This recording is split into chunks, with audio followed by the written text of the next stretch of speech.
Hi friends, బాగున్నారండి అందరూ. ఈరోజు క్లాస్లోనే మనం పాట్ నెక్కి ఇన్విజిబుల్ థ్రెడ్ పైపింగ్ ఎలా వేయాలనేది చూద్దామండి. మనం ఏదైనా మోడల్ స్టిచ్చింగ్ చేసేటప్పుడు ఇన్విజిబుల్ థ్రెడ్ పైపింగ్ లాంటివి ఇలాంటి నెక్ డిజైన్స్కి వేస్తే మంచి ఫినిషింగ్ వచ్చి బోటిక్ స్టైల్లో ఉన్నట్టు ఉంటుంది. బ్లౌజ్ మోడల్స్, డిజైన్స్ అలాగే బేసిక్ నేర్చుకోవాలంటే మన ఛానల్లోని లక్ష్మీ ఫ్యాషన్ వాళ్ళ ఛానల్ తరపు నుంచి మనకి ఆన్లైన్ క్లాసెస్ చెప్తున్నానండి. స్క్రీన్ మీద చూపిస్తున్న నెంబర్కి వాట్సాప్ మెసేజ్ చేసినట్టయితే కనుక మీకు పూర్తి వివరాలు అన్నవి చెప్తాను. సరేనండి. ఇప్పుడు మనం ఫస్ట్ ఇన్విజిబుల్ థ్రెడ్ పైపింగ్ చేయాలంటే షోల్డర్ని జాయింట్ చేసుకోవాలి.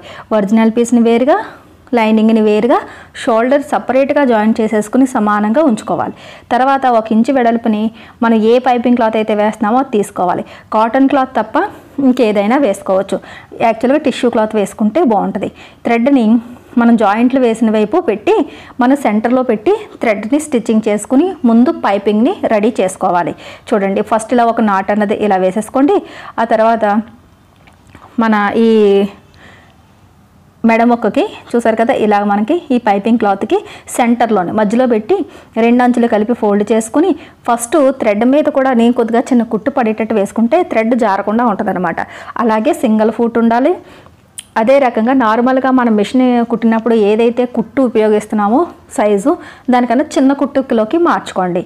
అప్పుడు ఈ సింగిల్ ఫూట్ నుంచి ఈ థ్రెడ్ పక్క నుంచే కుట్టు వేసేటప్పుడు చాలామందికి వచ్చే ప్రాబ్లమ్స్ ఏంటంటే థ్రెడ్కి దూరంగా కుట్టు వస్తుంది, లూజ్గా వస్తుంది. అలా కాకుండా థ్రెడ్కి దగ్గరగా మనకి టైట్గా రావాలి అంటే చిన్న కుట్టు అన్నది వేసుకోవాలి. సరేనండి. చిన్న కుట్టులోకి మన సెట్టింగ్లో మార్చుకుంటే నీట్గా మనకి ఫినిషింగ్ అన్నది వస్తుంది. ఇలా మొత్తం థ్రెడ్ అంతా కూడా మీరు హ్యాండ్స్కి వేయాలనుకున్నా ఇంకేదైనా సరే ఎంతైతే కావాలో అంతా ఒకేసారి మీరు ఇలాగ రెడీ చేసేసుకోవాలి. ఇన్విజిబుల్ థ్రెడ్ పైపింగ్కి అంటే ఏదైనా సరే థ్రెడ్కి ఏంటంటే త్వరగా జాయింట్లు అనేవి బాగోవు, అవ్వదు కూడా. సరేనండి. ఇలా మనం మొత్తం ఏకండిగా ఎంత లెంత్ కావాలో అంత ముక్కలు ముందు క్లాత్ జాయింట్లు చేసుకుని హెమ్మింగ్ బెల్ట్ని ఆ తర్వాత ఇలా మనం థ్రెడ్ పైపింగ్ని రెడీ చేసుకోవాలి. ఇలా మొత్తం థ్రెడ్ పైపింగ్ అంతా చివరి వరకు వచ్చిన తర్వాత థ్రెడ్ మీద నుంచి కుట్టేసి తర్వాత థ్రెడ్ కట్ చేసేయండి. ఇప్పుడు థ్రెడ్ పక్క నుంచి ఎక్స్ట్రాగా ఉన్న క్లాత్ 1/4 ఇంచు ఉంచి మిగతాదంతా సమానంగా ట్రిమ్ చేసుకుంటూ వచ్చేస్తే ఈ ఇన్విజిబుల్ థ్రెడ్ పైపింగ్ ఖర్చు అన్నది 1/4 ఇంచు మిగులుతుంది అనమాట.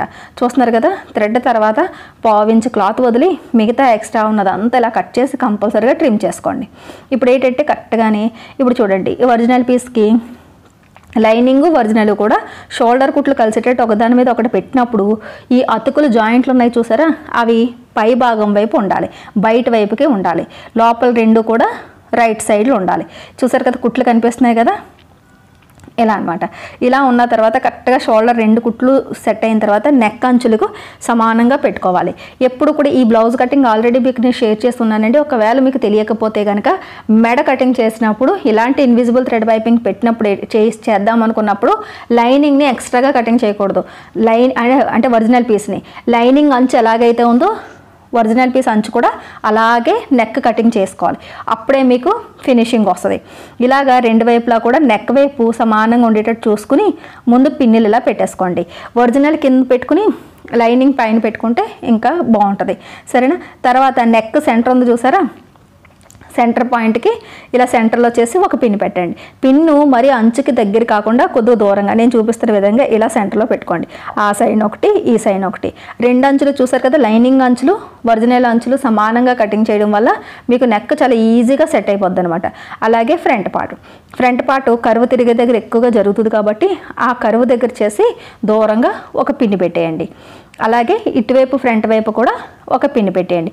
ఈ పిన్నులు మీకు భయం వేసి నాకేమన్నా అంటే థ్రెడ్ పైపింగ్ సరిగా సెట్ చేయలేనేమో అని డౌట్ ఉంటే ఇంకా దగ్గరికి ఇంకొక 2-3 పిన్నులు ఎక్స్ట్రాగా పెట్టుకోవచ్చు.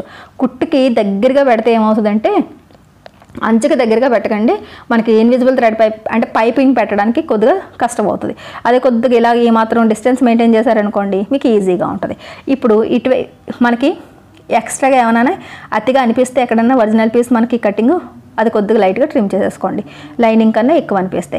ఇప్పుడు ఇటువైపు నుంచి మనకి నెక్ అనేది స్టార్ట్ అవుతుంది. ఇప్పుడు థ్రెడ్ పైపింగ్ని తీసుకుని ఇది చూసారు కదా, రెండిట్లకి మధ్యలో ఇలా పెడతారు. పైపింగ్ బ్లౌజ్ వైపు ఉండాలి, పైపింగ్ అంచు ఈ అంచుకు ఉండాలి.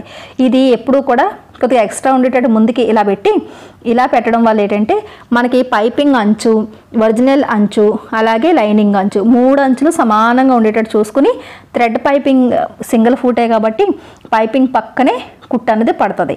మీరు ఇక్కడ అరేంజ్ చేసుకున్నప్పుడు కొద్దిగా పెట్టుకుని నీట్గా సాగదీయకుండా నీట్గా అక్కడికక్కడే అరేంజ్ చేయాలి. చూస్తారా చిన్నది లైనింగ్ ఇలా పైకి తేల్చాలి అంతే. ఈ థ్రెడ్ పైపింగ్ని కిందనున్న ఒరిజినల్ పీస్ అంచుకి పెట్టి మళ్ళీ లైనింగ్ని మూసేయాలి. అంతే చెయ్యాలి. అంతే తప్ప ఊరికే ఇబ్బంది పడిపోయి లైనింగ్ అంచుని సాగదీసేసి ఒరిజినల్ పీస్ని సాగదీసేసి ఇలాంటివి చేయకూడదు. జస్ట్ లైనింగ్ని చూడండి కొద్దిగా పైకి తిప్పాలి, లేపి అక్కడ గల ఈ పైపింగ్ క్లాత్ని సెట్ చేసి పెట్టేయాలి. ఖర్చు అన్నది ఎప్పుడు కూడా మనకి ఈ 3 అంచులు సమానంగా ఉన్నాయనుకోండి, మీకు ఎలా అయితే కటింగ్ చేశారో ఏ షేప్లో అయితే కటింగ్ చేశారో అదే షేప్లోకి మీకు ఈ థ్రెడ్ పైపింగ్ అన్నది వస్తుంది. సరేనండి, చూస్తున్నారు కదా ఇదే రకంగా కొద్దిగా పెట్టుకుంటూ స్టిచ్చింగ్ చేయాలి. ఒకేసారి రౌండ్ అంతా సెట్ చేసేద్దాము కుడదాము అలా కాకుండా చూస్తున్నారు కదా జస్ట్ కొద్దిగా పార్ట్ని ఇలా పెడతాం, ఇలా చేత్తో పట్టుకుని ఇలా కుట్టాలి. మీకు కుట్టేటప్పుడే తెలిసిపోద్ది మంచి ఫినిషింగ్లో కుట్టు అనేది వస్తుంది. సరేనండి, సింగిల్ ఫూట్ ఉంటే ఇన్విజిబుల్ థ్రెడ్ పైపింగ్ అనేది చాలా ఈజీగా వస్తుంది. అంతే తప్ప ఇలా ఏంటంటే ప్రొఫెషనల్ స్టైల్లోని సింపుల్ మెథడ్లోని మనం వర్క్ అనేది నేర్చుకోవాలి. అంతేగాని లైనింగ్ అంచుకి థ్రెడ్ పైపింగ్ జాయిన్ చేసి మళ్ళీ తీసుకెళ్ళి ఒరిజినల్కి జాయిన్ చేసి ఆ తర్వాత తిరగేసి ఇలాంటివన్నీ చేస్తే నెక్ అంచులు డిస్టర్బ్ అవుతాయి త్వరగా. రౌండ్ నెక్ అయితే ఓకే, కానీ ఇలాంటి డిజైన్లు అయితే మాత్రం చాలా త్వరగా డిస్టర్బ్ అవుతాయి. 2 కుట్లు 3 కుట్లు అలా పిచ్చి కుట్లు వేసేయకూడదు. ఒక కుట్లోనే ఇన్విజిబుల్ థ్రెడ్ పైపింగ్ అన్నది అయిపోవాలి. సరేనా, చూసారు కదా ఇలా కరువు తిరిగిన దగ్గర కరువులాగే వస్తుంది. ఎలా మీరు కటింగ్ చేస్తే అలాగే వస్తుంది.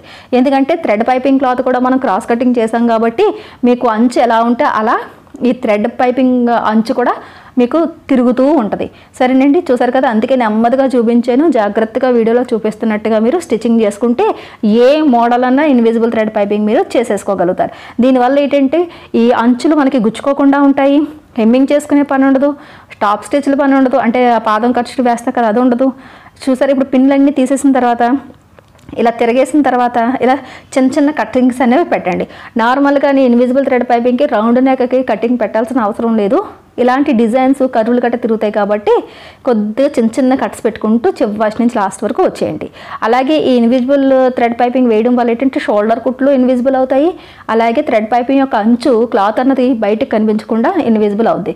దానివల్ల బ్లౌజ్ అనేది గుచ్చుకోకుండా చూడడానికి ఫినిషింగ్గా ఉంటుంది, చాలా ఫినిషింగ్ ఉంటుంది. అలాగే వేసుకున్నప్పుడు కూడా కంఫర్ట్గా ఉంటుంది. ఇప్పుడు ఇలా ఓపెన్ చేసుకుని థ్రెడ్ ఎలా వచ్చిందో చూసుకోవచ్చు. ఎక్కడైనా దూరంగా కుట్టుపడినట్టు ఉందనుకోండి మళ్ళీ కుట్టుకోవచ్చు. ఇది ఇన్విజిబుల్ థ్రెడ్ పైపింగ్ పాడే ప్రసక్తే లేదు. ఇప్పుడు ఇలా వెనక్కి తిప్పేసి థ్రెడ్ పక్క నుంచి ఒక టాప్ స్టిచ్ వేయండి అంతే. కుట్టు వేసినట్టు తెలియకూడదు. క్లాత్ మీద కాదు, పైపింగ్ మీద కాదు, సెంటర్లోని పైపింగ్కి క్లాత్ జాయింట్ అయిన గ్యాప్ ఉంటుంది చూసారా, ఆ గ్యాప్లో ఈ టాప్ స్టిచ్ వేసుకుంటూ వచ్చేయాలి. దీనివల్ల ఏంటి ప్రయోజనం అంటే మీరు ఎప్పుడైనా లైనింగ్ మనం వాష్ చేసిన తర్వాత వేసుకునేటప్పుడు అది లూజ్ అయ్యి ఒరిజినల్ కన్నా బయటికి లైనింగ్ కనిపించకుండా అక్కడ అలా సెట్ అయి ఉంటుంది అనమాట. సరేనండి, ఈ రకంగా invisible thread piping pot neck అన్నది వేసుకోవాలి. చూస్తున్నారు కదా చక్కగా షేప్ ఎక్కడ డిస్టర్బ్ కాకుండా నీట్గా వచ్చింది.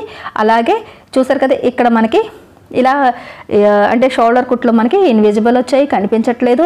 ఆ తర్వాత చుట్టూ కూడా అంచులు కుట్టేస్తే ఒరిజినల్ లైనింగ్ మీకు జాయింట్ అయిపోద్ది.